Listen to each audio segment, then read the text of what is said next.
હવે અમદાવાદમાં રસ્તા પર કચરો ફેંકનાર, રસ્તા પર થૂંકનાર, આડેધડ પાર્કિંગ કરનાર, રોંગ સાઈડમાં આવનાર આવા તમામ લોકો ચેતી જજો. નમસ્કાર, સંદેશ ન્યૂઝના ડિજિટલ પ્લેટફોર્મ સાથે હું માલવી.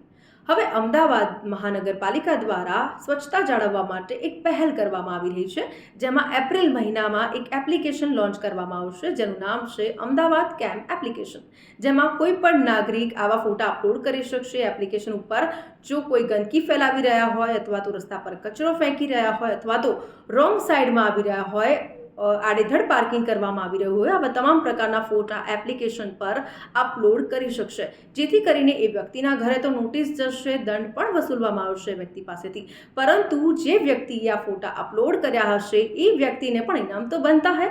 તો એના જ માટે એ સ્વચ્છતા યોગદાન આપી રહ્યા છે, એટલા માટે એમસી દ્વારા તે વ્યક્તિને પણ ગિફ્ટ કાર્ડ આપવામાં આવશે, ગિફ્ટ વાઉચર આપવામાં આવશે. તો જોજો હા, કોઈ આસપાસના લોકો જ તમારા ફોટા પાડીને અપલોડ ના કરી દે. તો આવા જ ઇન્ફોર્મેટિવ વિડીયોઝ જોવા માટે સંદેશ ન્યૂઝના ડિજિટલ પ્લેટફોર્મ સાથે જોડાયેલા રહો.